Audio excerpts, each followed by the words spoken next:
ചേട്ടാ, ചേട്ടൻ എന്നോട് വീട്ടിൽ നിന്ന് ഇറങ്ങിപ്പോകാൻ പറയരുത്. ഞാൻ ബീനയെ കല്യാണം കഴിച്ചു.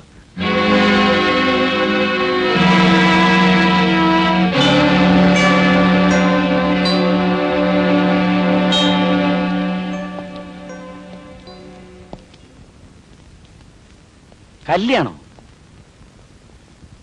ഈ വീട്ടിൽ ഞാൻ അറിയാതെയോ? ആരുടെ സമ്മതത്തോടെ?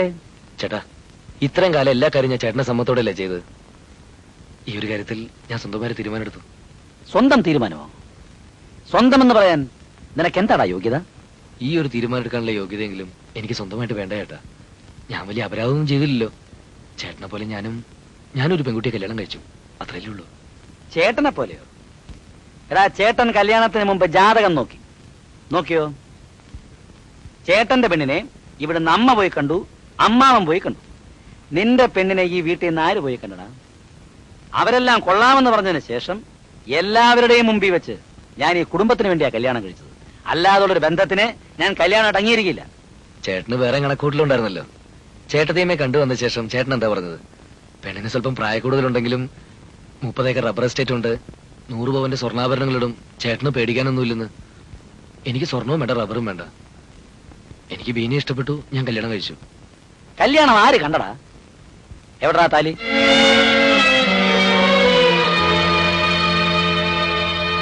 കഴുത്തിൽ താലി കെട്ടാത്തൊരു കല്യാണത്തിന് ഞാൻ അംഗീകാരം കൊടുക്കില്ല. ഒരു കാര്യം കൂടി, ഈ വീട്ടിൽ ആരെങ്കിലും ഒരാൾ ഞാനിതിന് അംഗീകാരം കൊടുത്തിട്ടില്ല എന്ന് പറഞ്ഞാൽ ആ നിമിഷം ഈ പെൺകുട്ടി ഇവിടെ നടക്കണം. അമ്മാവൻ കൊടുത്തോ? ഞാൻ വകുപ്പില്ലാ മന്ത്രിയാ. അമ്മ കൊടുത്തോ? അമ്മേ. വസന്തേ,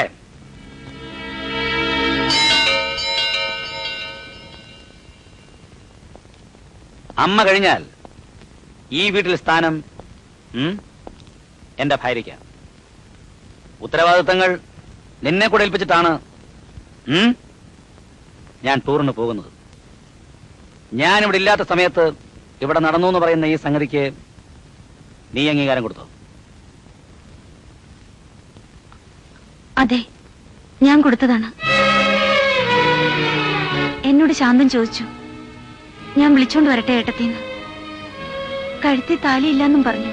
സാരമില്ല, ചേട്ടന്റെ സമ്മതം ഞാൻ വാങ്ങിക്കോളാന്നും പറഞ്ഞു.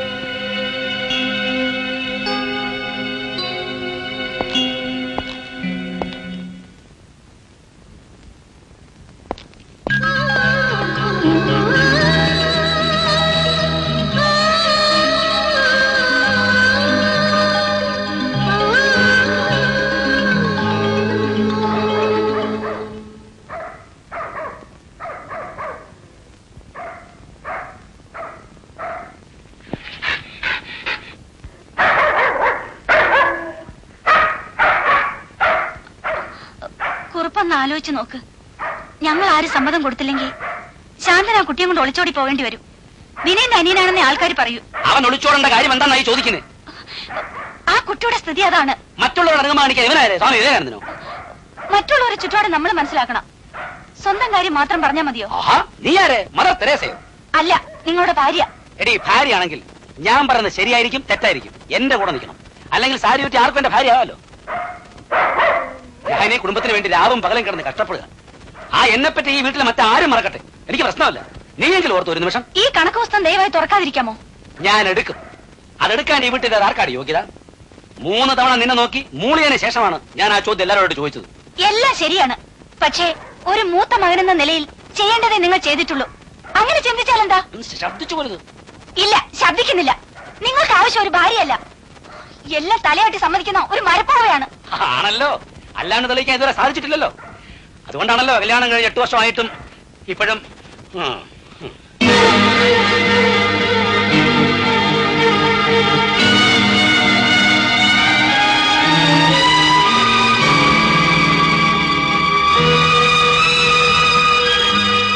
എന്നോടാണോ ഇങ്ങനെ പറഞ്ഞത്? അതെ, എന്നെ മനസ്സിലാക്കാത്ത സ്നേഹിക്കാത്ത ഒരാളെ എനിക്ക് വേണ്ട. വേണ്ട, വേണ്ടാത്തടത്ത് ഞാൻ നിൽക്കാനും പോകുന്നില്ല. നേരെ ഒന്ന് വെളുത്തോട്ടെ, ഞാൻ എന്റെ വീട്ടിൽ പോകും. ഓ, അതിന് നേരം വിളക്കാൻ വേണ്ടി കാത്തിരിക്കണം.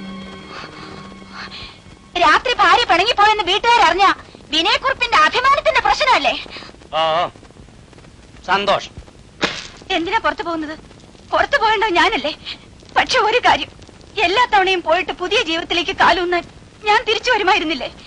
ഇനി എന്റെ അടുത്ത് വന്ന് ഞാൻ മരപ്പാവയല്ല മനുഷ്യസ്ത്രീയാണെന്ന് തിരുത്തി പറയാതെ വസന്ത വീടിനകത്ത് കാലെടുത്ത് കുത്തുകയില്ല. ഇത് സത്യം. ആ പ്രതീക്ഷയാണ് പോകുന്നതെങ്കിൽ ഈ ലോകത്തിന് എന്ത് സംഭവിച്ചാലും ഈ ഒരു കാര്യം പറയാൻ വേണ്ടി കഴിഞ്ഞ 8 വർഷമായിട്ട് എന്നെ മനസ്സിലാക്കാത്ത ഒരു സ്ത്രീയുടെ അടുത്തേക്ക് ഞാനും വരില്ല. ഇതും സത്യം.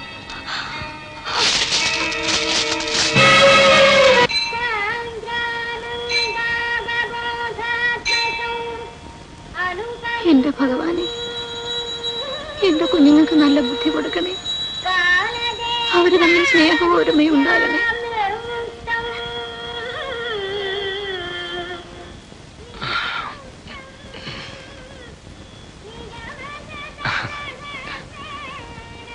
എന്താണ് സാറേ ഒരു മൂഡൌട്ട്?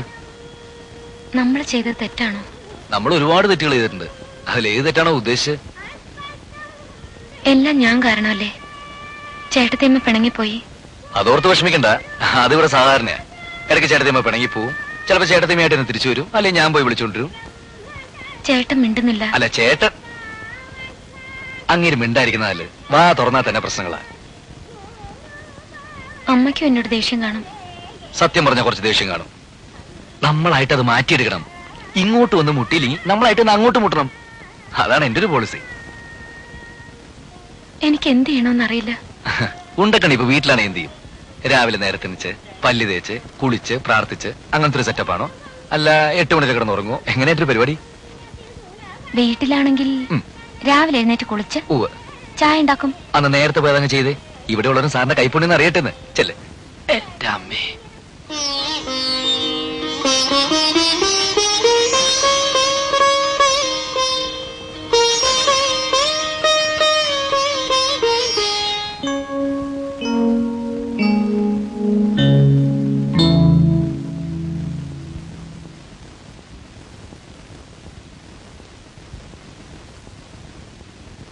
അമ്മേ, ഞാൻ കാരണം എന്തെങ്കിലും വിഷമം ഇവിടെ ഉണ്ടായിട്ടുണ്ടെങ്കിൽ അമ്മ എന്നോട് ക്ഷമിക്കണം. അമ്മയെങ്കിലും എന്നോടൊന്ന് മിണ്ടണം.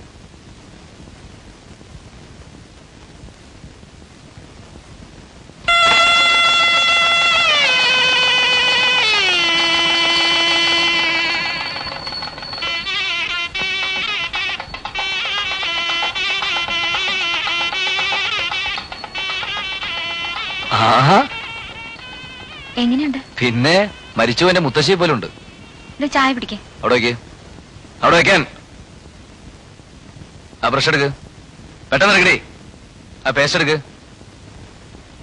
ആ പേസ്റ്റ് എടുത്ത് ബ്രഷിന്റെ തുമ്പത്ത് വെച്ച് ഞാൻ പെട്ടെന്ന് തരാൻ. ഇത് തന്നെ അങ്ങ് ചെയ്താ അത് തന്നെ ചെയ്താ പോരാ. കല്യാണം കഴിഞ്ഞാൽ ഭാര്യയെ കൊണ്ട് പണിയെടുപ്പിക്കണം. ഇതാണ് വിനയൻ ചേട്ടന്റെ കണക്ക് പുസ്തകത്തിലെ 1-ാം പാഠം. പേടിച്ചോയാ? ചേട്ടനെ ഞാൻ കൊടുത്തില്ലേ? ഇല്ല. ഗുരുത്വദോഷമല്ലേ ഈ കാണിച്ചത്? വാ തുറന്ന വശപ്പശകാണെന്ന് ഒഴിച്ച ഞങ്ങളുടെ കുടുംബനാഥനാണ് അദ്ദേഹം. ആദ്യത്തെ ചായ അദ്ദേഹത്തിന് തന്നെ ഓടണം. എനിക്ക് പേടിയാ. ഞാൻ പറഞ്ഞിട്ടില്ല ഇങ്ങോട്ട് വന്ന് മുട്ടിയില്ലെങ്കിൽ നമ്മൾ അങ്ങോട്ട് കയറി മുട്ടണമെന്നേ.